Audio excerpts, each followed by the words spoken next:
And away we go. It is the Nightcap, brought to you by Galactic Fried Chicken, right here on BearcatJournal.com. As always, visit www.galacticfriedchicken.com. Download the app for Android, iPhone, everything Galactic. Get to the app. They will deliver right to your front door, pretty much anywhere inside the 275 loop. Or you can get down to Dayton, Kentucky, tell them to pump it up, save yourself 15% off of your order. Great fried chicken, great chicken tenders, maybe the best chicken tenders in the city. Maybe not even maybe, the best chicken tenders in the city, and all kinds of good stuff. Pump it up 15%. All right, Aaron, let's get this rolling. We like to do a lot of different things with this show. I think it's a good time to talk some football recruiting.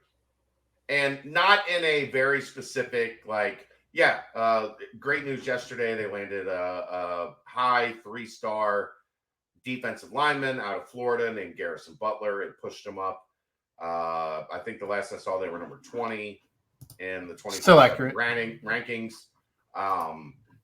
Those are very volatile. They change every day.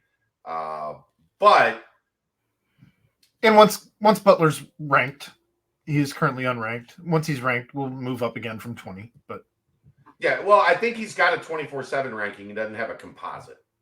I think that's where we were at with him. I think on 24/7, he was like an 88. He was 87, and one of the top 100 players in the state of Florida.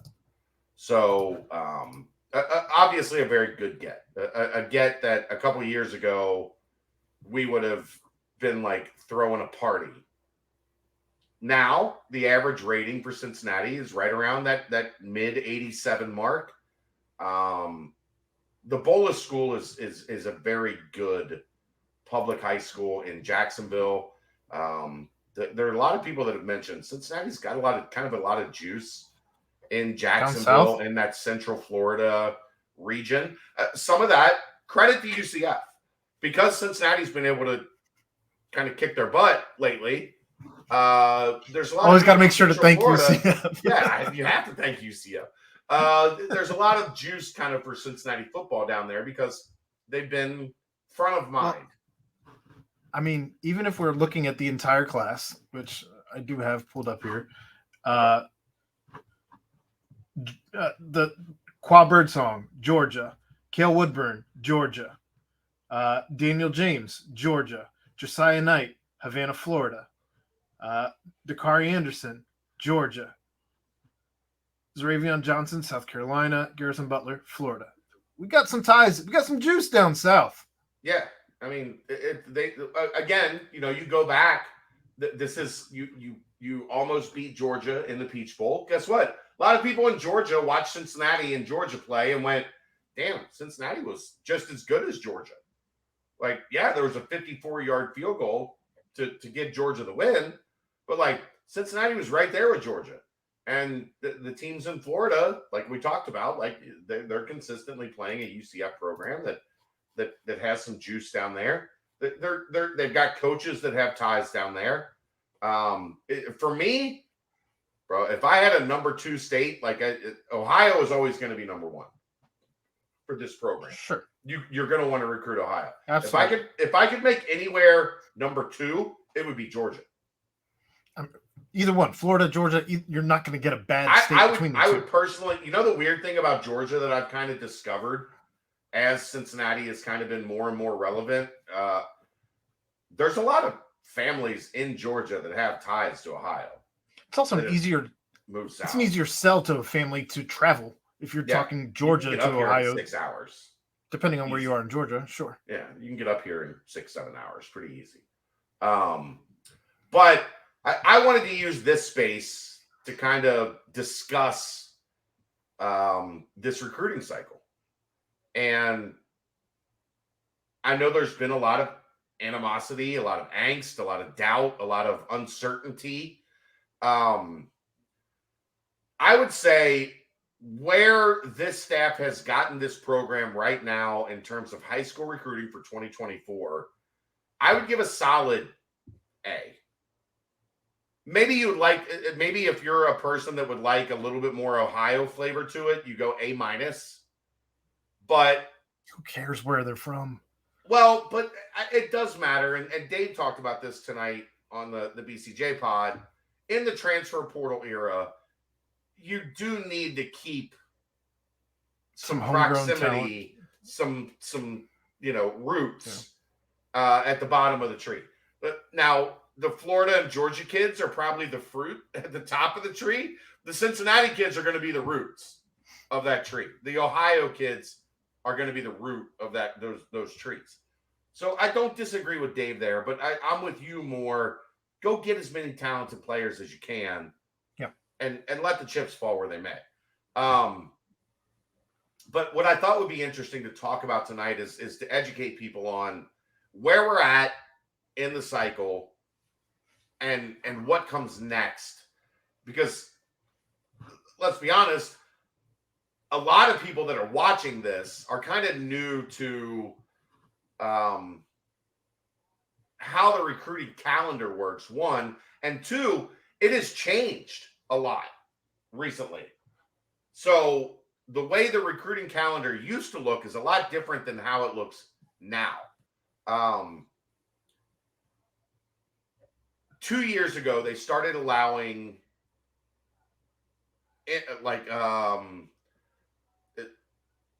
seniors, soon to be seniors, guys that are finishing their junior year, going into their senior year.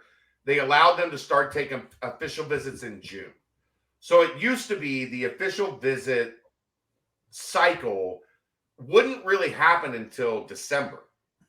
And then when they created the 2 signing days, one in December, one in February, then they had to create a different window for guys going into that early signing period. It can't be once they start camp and once their season starts. And a lot of these guys, like you're talking high major level football players, guess what? A lot of those guys play in the playoffs. And their seasons go until Thanksgiving or beyond. Right. So they had to create a summer official visit window. So we are coming out of the spring break kind of window, I guess, as I've always referred to it, which coincides with spring football. So guys go on spring break, or they get right around that spring break window. They go out, they see a bunch of schools, they go to spring games, they get on the road, and then that early group starts to make decisions in that spring window. I think Cincinnati has done an excellent job in that window, addressing need, addressing talent, making sure that there is momentum. Like if they were sitting at 6 commits and they were 53rd, I think there would be reason to be concerned. Does this staff have the traction needed as they are starting on this job to really build and continue what has been a great run for Cincinnati football? But if you look at it now, you're at the end. You're not completely at the end. That's not to say there won't be any commitments between now and June. It is to say, I think they've positioned themselves really well coming out of the spring. Yeah. I mean, if I was to tell you when this staff got here that we would have coming out of the spring 7 guys out of the top 1,000 nationally, one of which being a 4-star just outside, sitting at 254, just outside of the top 250, and 2 other guys sitting at 526 and 548. I don't know that we've never seen a class like this at Cincinnati. I mean, the last one before it blew up in everybody's face was off to a hot start. But when everything fell, we weren't. Right. It didn't. Shoulda, coulda, woulda. You know, right. I mean, it didn't hold together. It doesn't do anything for me. But I'm saying if we're comparing where last year was at this point in the cycle to this year, last year was a little bit farther along, but it should be. You had a coaching staff that had been here for 6 years. That was also in the CFP. That just made the college football right. So what would have been concerning is that they showed up and didn't have any ability to play off of that momentum. Correct. That was created here by a staff that's not them. But you still should be able to sell, hey, we played in the college football playoff. We're going to the Big 12. Our roster is turned over, so there's a lot more playing time and opportunity. Snaps available. Yeah, because that gets difficult when you're a developmental program that has a roster that is stocked at the top, where guys look at it and say, well, I'm not going to play until like my third year because they get all these dudes. No, they have playing time to sell. They have a great place to play to sell, and they are capitalizing on it. Maybe it doesn't look exactly like what you think it should look like, but that's okay. It doesn't have to look like what your dream scenario looks like. It just has to be good. And I know you gave them a solid A. I'm of the mindset where I'm somewhere between A- and B+, but I still think that this staff is surprised. You thought they would be high. Let me ask you this. You thought they would be higher on May 10th. You thought their recruiting class would be higher than 20th in the country with the new staff. See, that's where I'm struggling to make the grade, is because I'm not necessarily grading them based on it's not fair. I'll admit that up front. It's not fair. Okay, that's fine. But as long as I'm grading them based on whatever staff was here, whether it was last staff, whether it was this staff. I want the class to be better. And again, it's not fair. I know that. I'm well aware that my expectations are probably a bit unrealistic.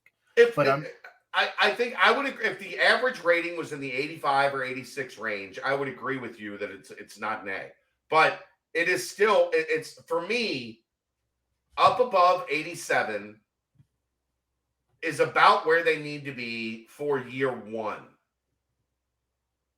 I'm okay with that. Okay. If they were at 85, I'd be like, well, that was 3 years ago. They were at 85 3 years ago. Like that 85 isn't going to cut it. And I guess I'm still probably have a strange taste in my mouth currently, as we don't know what's going on with the transfer portal as it currently stands, because there's still a lot of holes to fill for even this season right now. I wish I could begin to explain the things I've heard from the football transfer portal. Like it is, we talked about it again. It's something Dave and I discussed a little bit on the BCJ podcast tonight. Like there are schools that think, okay, we're down to 2. It's us and them. This kid's visiting us. He's visited them, or he's visiting them, and he's coming to us. In comes Wake Forest off the top rope. All of a sudden, it's like the Royal Rumble. RKO right? Out of nowhere. Right. Like it's like the Royal Rumble. Like, you get to 2 and you guys are battling in the ring and you get ready. Like one guy does his finishing move and you think, all right, here we go. And then guy comes out from under the ring with a chair. No, somebody news music plays. My God, it's Stone Cold. It's Stone Cold. Shit, there we are. Really? And you get the shot of the guy in the ring that's like, I didn't want to see him.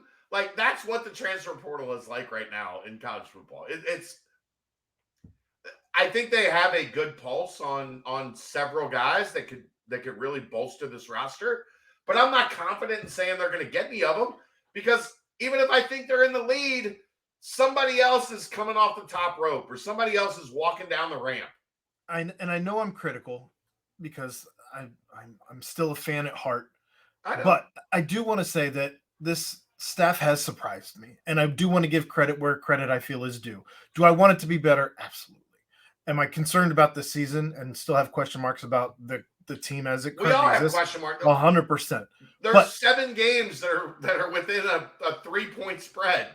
I do feel much better about the future of the program in the hands that it currently resides than I did after seeing them work a month ago, than I did 2 months ago, than I did 3 months ago. Yeah, I agree. So what's next? What's next for fans? What do you expect? We should start to see some conclusions in the transfer portal over the next week or two. That gets us closer to June. June is going to be very important for this high school class, Aaron. If this high school class is going to keep its momentum and become one of, if not the best high school classes in school history, they're going to have to hit in June, because that is the new hotspot for high school recruiting. That is when official visits open. Pretty much every weekend in June is an official visit weekend. It coincides with camp season. June is open for high school camps where coaches bring, high school prospects onto campus.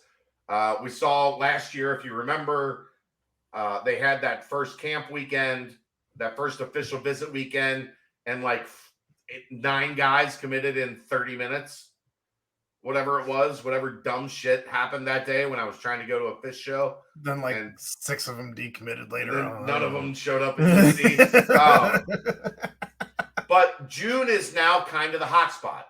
So I think they have done everything you could ask for in the spring window. Yes. If they want to keep the momentum, they're going to have to do it in June. Getting players here on official visits, 1. 2, getting commits here on official visits and solidified. Where they've been here, most of these guys have all been here on unofficial visits. Get them here on their officials. Get them in love with the program. So that's kind of the window for people to watch out for if you're not super dialed into recruiting. They have gone through basically a third of this race in terms of the 2024 class. They got through spring ball. They got through that window, the spring break window, as I kind of call it. They have 10 commits. Their average rating is 87, up over 87. They're top 20 in the country. So you get a check for that third of the process. The next third is probably more important. Finish in the top 20. Than the first third. Right. Well, no, not even. That's the final third. That's next February, Aaron. That's a long way. The next third is getting through this June window and getting kids. A lot of kids decide right before their high school season or right before they start camp to start their high school season because they want it out of the way. That's this next window that's coming up where you have official visits. They're going to all take 2, 3, 4 of them. It's going to be wild. People are going to lose their shit because the guy visited here and now he's visiting there. That chaos is coming. But if this staff can repeat what they did in the spring and follow it up with a good summer, then you have to feel really good about the trajectory. If they don't, then it's fair to say, okay, where are we at? Let's reassess. That's the nightcap. We'll see you tomorrow night. Brought to you by Galactic Fried Chicken, right here on BearcatJournal.com. See ya!